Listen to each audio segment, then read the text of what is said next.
dalam nama anaknya Tuhan Yesus Kristus dan di dalam nama Roh Kudus sekali langit dan bumi.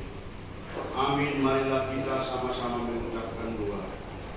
Ya Tuhan Allah, berkatilah kami dan sinarkanlah wajah-Mu bagi kami yang bersekutu di tempat ini. Amin. Kita angkat pujian dari buku nyanyian nomor 6 ayat 1 sampai ayat 2.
Tata ibadah atau tata tertib ibadah kita pada hari ini. Segala sesuatu sudah tercantum. Mari kita perhatikan bersama-sama dari nomor 021-TI-PJ-HKIPP 6/2026 ditata ibadah Minggu Sabtu setelah Trinitatis atau Minggu 7 Juni 2026 yang bertema minggu kita hari ini, dunia dan segala isinya adalah milik Tuhan. Jadwal ibadah, kategorial dan latihan kor, vokal di gereja dan evangelisasi pertanian telah tercantum sebagaimana biasa. Bagian kedua, statistik kehadiran jemaat pada minggu lalu sudah tercantum juga di situ. Warta jemaat dan atau pengumuman. 1. Ibadah minggu dengan mengucap syukur kepada Tuhan. Dihimbau kepada semua agar semakin rajin beribadah di gereja serta mengikuti ibadah kategorial. Ibadah masuk pukul 10.30 dilayani oleh pendeta, pimpinan, dan unsur pimpinan Majelis Jemaat HKIP Penerangan. 2. Sarana dan prasarana pelayanan HKIP Penerangan. Pimpinan resort Majelis Jemaat HKIP Penerangan menyampaikan terima kasih banyak terhadap seluruh jemaat dan simpatisan yang bisa tetap hadir beribadah dan yang dapat berbagi tanda syukur melalui persembahan bulanan dan ucapan syukur atau janji iman. Doa kita, Tuhan semakin memberkati kita semua dengan seluruh yang kita kerjakan sesuai dengan kehendak Tuhan. 3. Tempat ibadah sebagaimana yang telah sudah kita ketahui dan telah diwartakan setiap minggu, kita masih tetap beribadah di tempat ini menunggu proses pendirian gereja kita HKIP Penerangan terrealisasi. Mari kita sama-sama berusaha agar rencana kita bisa terwujud atas pertolongan tangan Tuhan.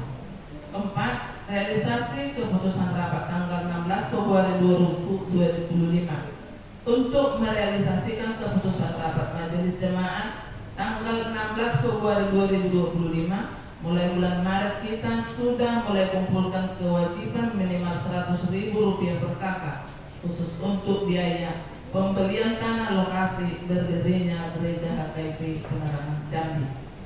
5. Ibadah kategorial atau pertanian kita akan laksanakan evangelisasi untuk hari Rabu 10 Juni 2026 di rumah kita masing-masing.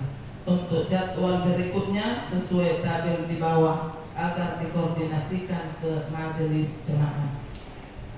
Surat yang masuk. Persekutuan Gereja-Gereja di Indonesia PGI nomor 10 Undangan PGI Jambi 5/2026 hal dan undangan pertemuan Komisi Perempuan PGI Wilayah Jambi. Kepada yang terhormat seluruh anggota Komisi Perempuan PGI Wilayah Jambi di tempat. Dengan hormat, salam sejahtera. Semoga kita semua senantiasa dalam keadaan sehat dan dilindungi oleh Tuhan Yesus dalam menjalankan pekerjaan dan rutinitas sehari-hari. Terkait dengan kegiatan rutin Komisi Perempuan PGI Wilayah Jambi, yaitu ibadah Komisi Perempuan setiap bulannya, maka kami mengundang ibu-ibu sekalian untuk berkenan menghadiri pertemuan Komisi Perempuan PGI Wilayah Jambi yang akan dilaksanakan pada hari tanggal Selasa 9 Juni 2026, tempat GMI Kanaan Simpang Rimbo, pukul 15 WIB sampai dengan selesai. Agenda atau pertemuan ibadah rutin Komisi Perempuan bulan Juni 2026.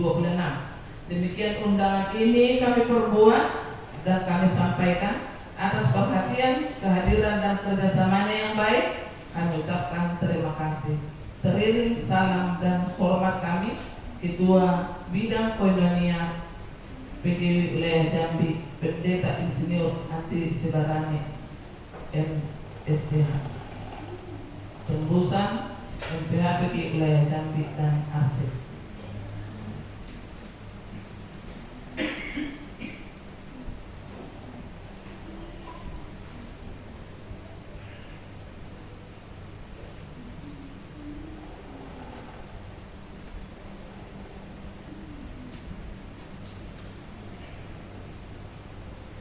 Ibadah Minggu tanggal 14 Juni 2026 kita akan laksanakan ibadah menggunakan bahasa Batak. Untuk panduan renungan untuk 1 minggu dari hari Senin sampai Sabtu sudah tertera di situ sesuai dengan yang tertulis. Di laporan keuangan mingguan Mazmur 66 ayat 13, aku akan masuk ke dalam rumahmu dengan membawa korban-korban bakaran. Aku akan membayar kepadamu nazarku.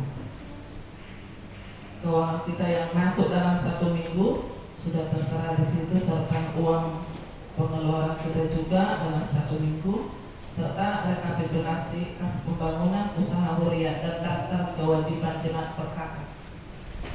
Ada tambahan tadi malam baru di WA keluarga sama kemarin sore juga untuk dibukukan di minggu depan tanggal 14, dan mereka mengucap syukur dan berdoa kepada Tuhan agar keluarga sehat selalu dan ditambahkan rezeki, antara lain 1. Nyonya B. Manoro, Situa RD Boro Sitorus, memberikan ucapan syukur kepada Tuhan melalui gereja kita jumlah Rp100.000, mengucap syukur kepada Tuhan untuk segala berkat kasih karunia-Nya untuk keluarga dan anak-anak diberkati Tuhan, dan Luciani selamat sampai di Jakarta tadi pagi. Yang kedua, dari keluarga Amang A. Serai Inang Guru Panjaitan, mengucap syukur kepada Tuhan melalui huria kita ini jumlahnya Rp100.000 karena merasakan jamahan dan campur tangan Tuhan, karena minggu yang lalu anak kita si Marcel Serai telah sembuh dan kembali ke rumah setelah dirawat 5 hari di rumah sakit. Tuhan semakin memulihkan kesehatannya dan rezeki keluarga dilancarkan. Begitulah tambahan yang dapat kami sampaikan untuk pembukuan jumlah keuangannya di minggu depan. Kewajiban perkaka yang bertambah dalam minggu ini, 1 keluarga Situa B. Manalu Inang Boru Siwotang untuk bulan Mei. Saldo kas kita semua sudah tertera di situ. Apabila ada salah penulisan dari nama, jumlah atau apa saja yang tidak sesuai dengan ketentuan yang sebenarnya, mari kita cepat berkoordinasi, saling memperbaiki untuk ke depannya. Tertulis di Amos 5:14, carilah yang baik dan jangan yang jahat, supaya kamu hidup. Dengan demikian Tuhan Allah semesta alam akan menyertai kamu seperti yang kamu katakan. Akhir kata, pimpinan resort, pimpinan jemaat dan seluruh parhalado, HKP Penerangan dan Jemaat mengucapkan selamat mengikuti ibadah dan memaparkannya, serta selamat ulang tahun bagi yang merayakannya seminggu yang lewat. Tuhan Yesus memberkati kita semua. Salam. Yang membawakan doa syafaat kita, kami persilakan kepada Amak Tuhan Hakanian.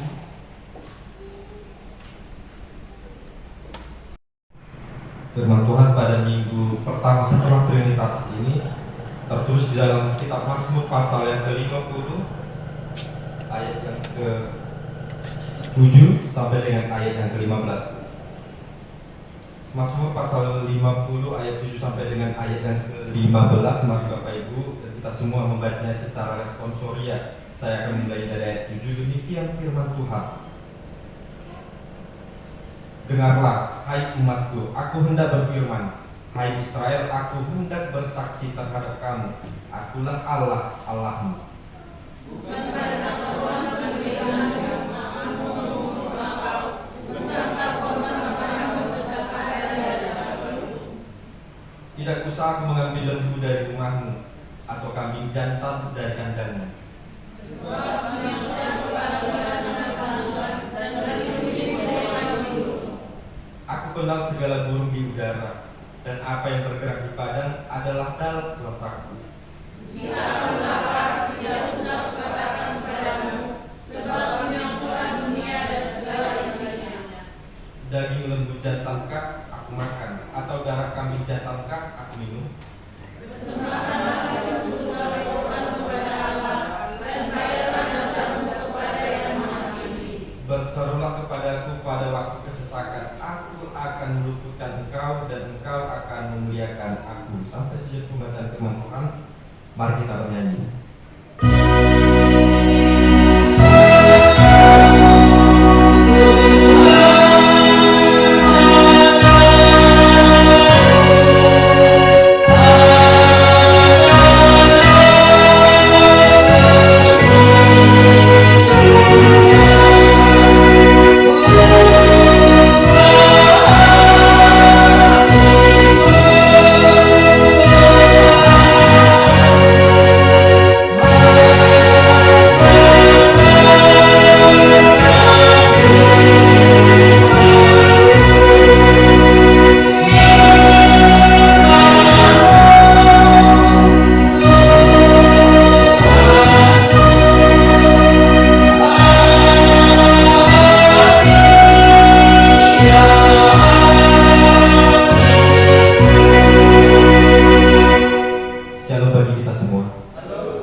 Yaitu dunia dan segala isinya adalah milik Tuhan.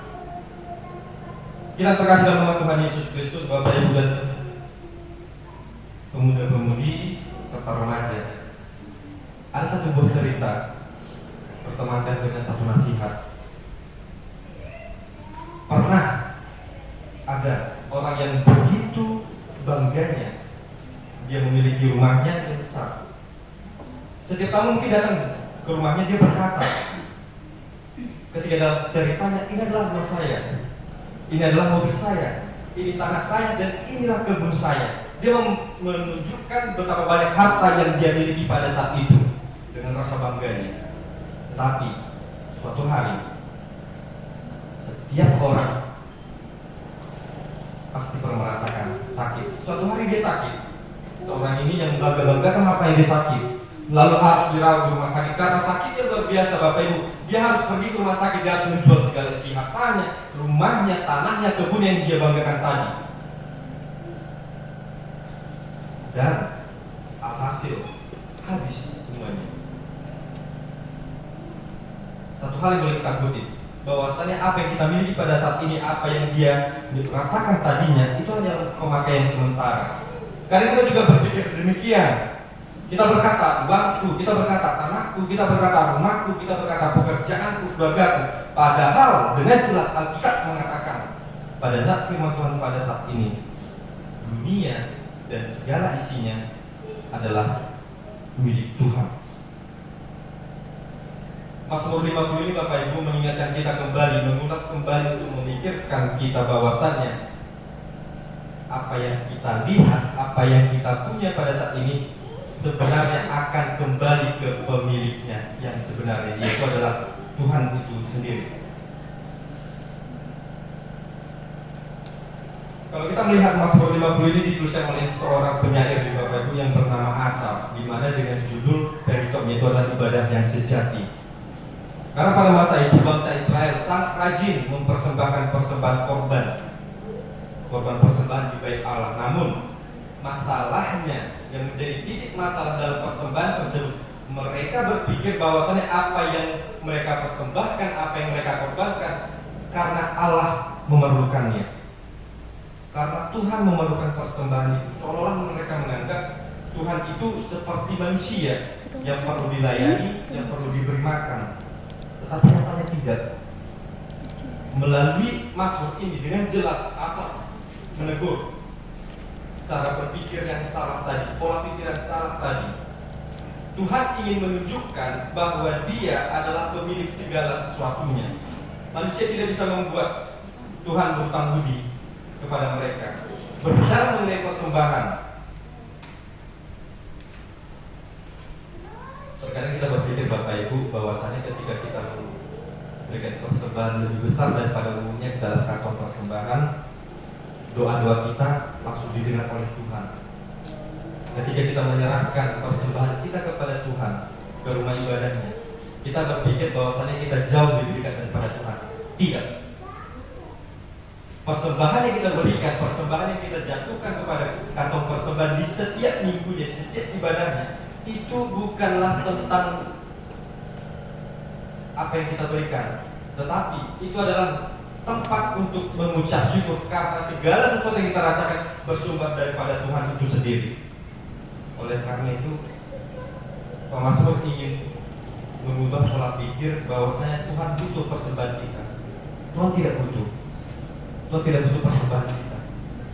Dan ibadah yang sejati mengenai persembahan bukan tentang apa yang kita berikan, bukan tentang materi, bukan tentang barang, tetapi adalah hati kita untuk memuji serta memuliakan nama Tuhan. Itu adalah ibadah yang sejati. Terlebih pada saat ini Tuhan ingin mengingatkan kita bahwasanya Tuhan adalah pemilik dunia dan segala isinya. Tadi kan firman Tuhan dalam beberapa ayat dikatakan, sebab punyakulah segala binatang hutan dan ternak di gunung-gunung yang beribu-ribu. Artinya Bapak Ibu, Tuhan tidak berkurang suatu apapun. Yang justrunya berkekurangan adalah kita. Mungkin secara materi kita tercukupi, mungkin secara harmonisnya keluarga kita tercukupi, mungkin secara pekerjaan kita tercukupi. Tapi apakah hati dan jiwa kita, iman kepercayaan kita tercukupi di dalam Tuhan kita Yesus Kristus?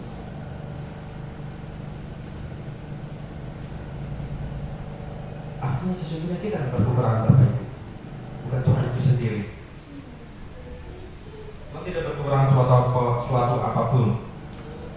Kalaupun Tuhan lapar, Dia tidak perlu meminta makanan kepada manusia. Dia bisa menciptakannya. Karena ada cerita demikian Bapak Ibu. Ada anak kecil berdoa sebelum makan. Dia mengatakan, Tuhan, terima kasih untuk makanan pada saat ini.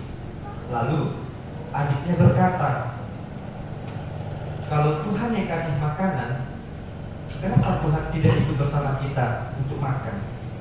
Sehingga mereka pun tertawa, dan tertawaan itu merupakan sama halnya demikian seperti cerita bangsa Israel. Israel berpikir seperti itu Bapak Ibu. Ketika mereka mengorbankan korban persembahan, mereka mengira korban itu merupakan untuk memberi makanan kepada Tuhan. Padahal Tuhan mengatakan dengan jelas, semua ini milikku. Apa yang ada di dunia ini adalah milik Tuhan. Secara teologis, Allah adalah pencipta langit dan bumi. Pada hari pertama Allah menciptakan terang. Pada hari kedua, 3, 4, 5 sampai dengan hari yang ke-6 Allah menciptakan segala sesuatunya menjadi indah. Dan ketika Allah itu yang menciptakan, maka Dia itu sudah memilikinya. Contoh kecil, ketika kita membeli suatu barang, contoh buku. Saya membeli buku ini, apakah buku ini milik orang? Tidak. Buku ini adalah milik saya pribadi dan saling berkuasa. Namun, bisakah orang mengakui bahwasannya ini milik dia? Tidak bisa, karena dengan jelas ini saya yang memilikinya. Demikian juga dengan kita. Kita berkata demikian Bapak Ibu, ketika kita memiliki harta yang banyak sekali, ketika kita memiliki keluarga yang harmonis sekali, kita berpikir bahwasannya itu semua berasal dari kekuatan kita sendiri. Bahwasannya kita berpikir itu semua adalah hasil usaha kita. Nyatanya tidak, itu adalah pemberian. Dan kita memakainya itu sementara Bapak Ibu. Karena tidak ada manusia yang hidupnya abadi.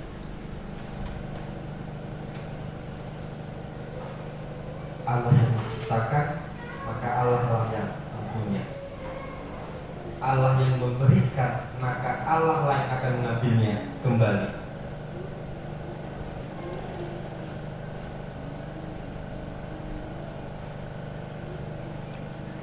Sehingga Bapak Ibu, dalam konteks ini, dalam hal kepunyaan, dalam hal kepemilikan, tatkala timbul rasa kesombongan diri, yang berpikir, berprasangka itu semua adalah hasil usahanya.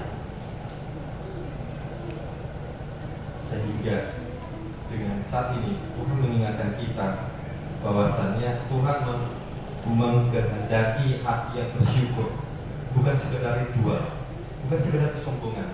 Hati yang bersyukur dikatakan. Kalau kita melihat memberikan persembahan, menyanyikan lagu puji-pujian, berdoa, mendengarkan sabda firman Tuhan, itu merupakan ritual. Jika tidak dengan hati yang bersyukur, jika tidak dengan hati yang tulus, jika hati dan jiwa kita tidak tertuju kepada Sang Pencipta,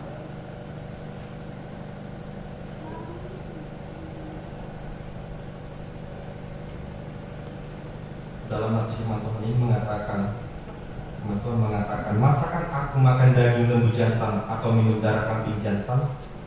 Bapak Ibu dan kita yang terkasih, ini merupakan pertanyaan retoris yang tiada jawabannya. Tuhan sedang berkata, aku tidak membutuhkannya. Yang dia cari bukan tentang banyaknya korban, tetapi hati yang mengasihi dia. Mungkin kalau kita melihat bagaimana ritual bangsa Israel mempersembahkan korban syukuran, mereka harus melalui banyak tahap uji. Tidak boleh bercacat, tidak boleh bercela, tidak boleh ada luka sedikit pun, supaya dikatakan layak untuk dipersembahkan.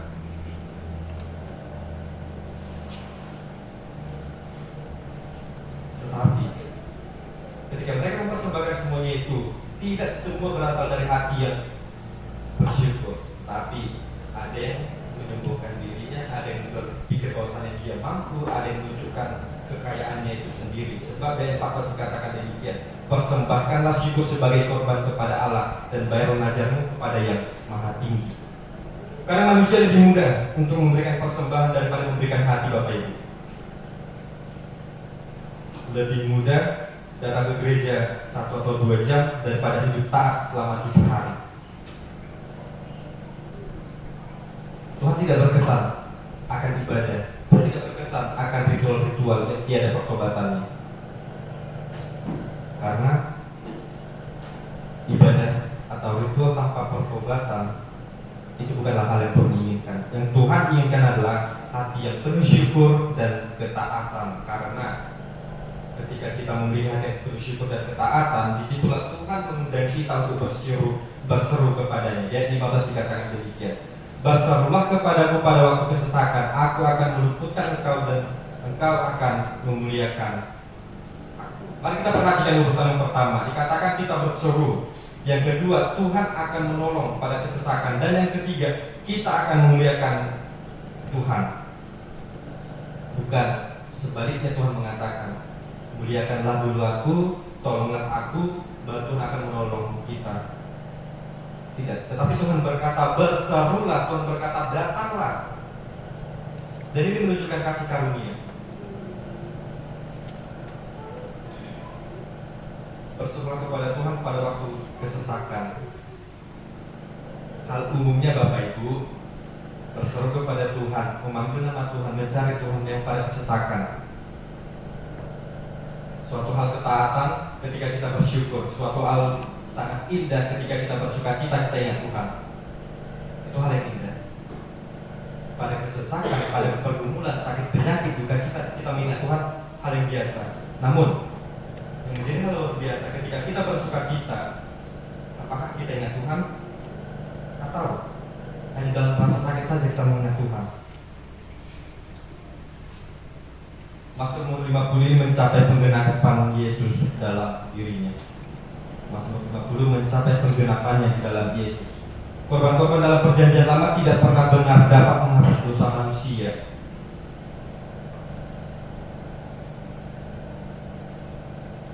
Ritual-ritual bangsa Israel pada masa lalu, ketika mereka mempersembahkan korban syukur, korban bakaran, mereka berharap dosa mereka diampuni.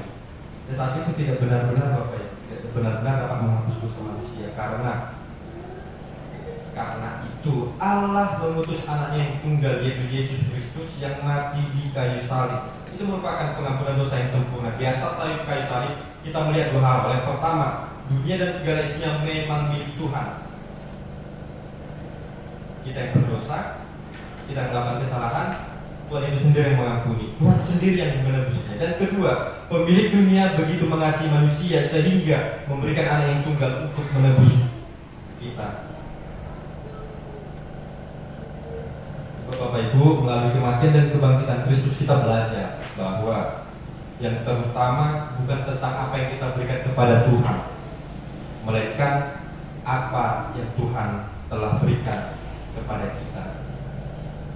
Bukan tentang seberapa banyak yang kita berikan kepada Tuhan, tetapi bagaimana hati bersyukur ketika Tuhan memberikan hal terkecil sekalipun. Itu yang terutama.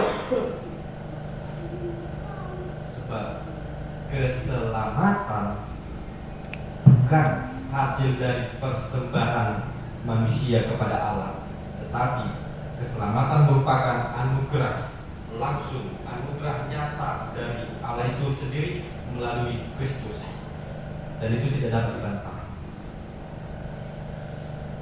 Oleh karena itu Bapak Ibu, ketika kita memberikan persembahan, ketika kita melayani, atau ketika kita beribadah serta berdoa sekalipun, kita tidak sedang membayar Tuhan. Ketika kita melakukan hal tersebut, kita sedang mengucap syukur. Kita sedang mengucap syukur kepada Tuhan yang terlebih dahulu mengasihi kita. Yang menjadi pertanyaan, apa landasan kita mengasihi orang lain? Apakah karena mengharapkan pamrih? Apakah agar orang lain berpikir membalas budinya? Atau karena kita berharap Tuhan akan membalaskannya di hari yang akan mendatang? Jikalau pemikiran kita Bapak Ibu masih demikian, maka kita mengasihi orang hanya mengharap pamrih. Oleh karena itu, kita mengasihi orang lain, kita mengasihi sesama kita karena Tuhanlah lebih dahulu mengasihi kita. Itulah seharusnya landasan kita mengasihi. Oleh karena itu Mazmur 50 ini mengajarkan kita tiga kebenaran Bapak Ibu. Yang pertama tadi dikatakan dunia dan segala isinya adalah milik Tuhan. Yang kedua, Tuhan mengkehendaki Tuhan mengkehendaki hati yang bersyukur, bukan ritual kosong. Dan ketiga, Tuhan mengundang kita berseru kepadanya dalam setiap kesesakan dan dalam setiap kehidupan yang bersukacita. Mari kita hidup sebagai pengelola yang setia. Mari kita hidup sebagai bukan pemilik yang sombong. Karena kita adalah pemilik sementara, maka kita harus dengan setia mengelolanya dengan baik, bukan sombong. Ketika kita memiliki sesuatu, ketika Tuhan menitipkan harta di dunia ini, itu pekerjaan itu milik Tuhan, keluarga itu juga milik Tuhan, tubuh dan hidup kita ini pun adalah milik Tuhan, dan napas kita rasakan pada saat ini itu adalah milik Tuhan.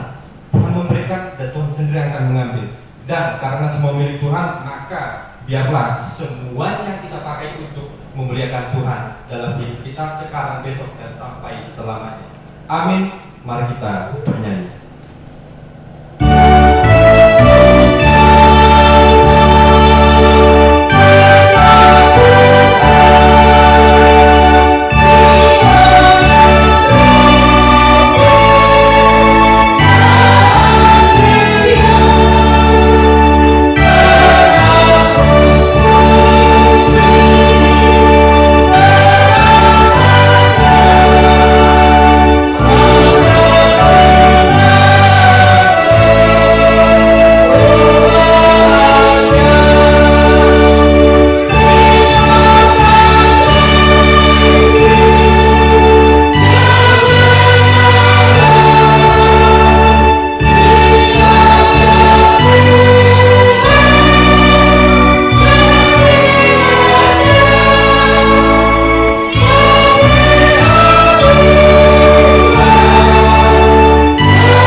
Ya Allah Bapa kami yang di surga, kami mengaku bahwa Tuhan adalah sumber dari segala karunia yang melimpah dalam kehidupan kami masing-masing. Sebahagian daripada karunia itu kami serahkan kembali sebagai persembahan kepada Tuhan. Terimalah dan berkatilah persembahan umat-Mu ini, agar dapat kami pergunakan untuk pekerjaan dan pelayanan kerajaan Tuhan di dunia ini. Bukalah hati kami untuk mengenal betapa banyak berkat dan karunia yang kami peroleh dari Tuhan, supaya kami senantiasa bersyukur kepada-Mu. Di dalam nama Tuhan Yesus Kristus Tuhan kami. Amin. Marilah kita sama-sama mengucapkan doa Bapa kami. Bapa kami yang di surga, dikuduskanlah nama-Mu. Datanglah kerajaan-Mu, jadilah kehendak-Mu di atas bumi seperti di surga. Berilah kami rezeki kami ini, makanan kami secukupnya, dan ampunilah kami akan kesalahan kami, seperti kami juga mengampuni orang yang bersalah kepada kami. Dan janganlah membawa kami ke dalam pencobaan, tetapi bebaskanlah kami daripada yang jahat. Karena Kau yang punya kerajaan dan kuasa dan kemuliaan sampai selama-lamanya. Amin. Pulanglah dengan sejahtera dan terimalah berkat Tuhan. Tuhan memberkati engkau dan melindungi engkau. Tuhan menyinari engkau dengan wajah-Nya dan memberi engkau kasih karunia.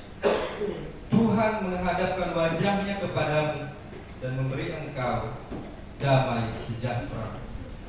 Amin.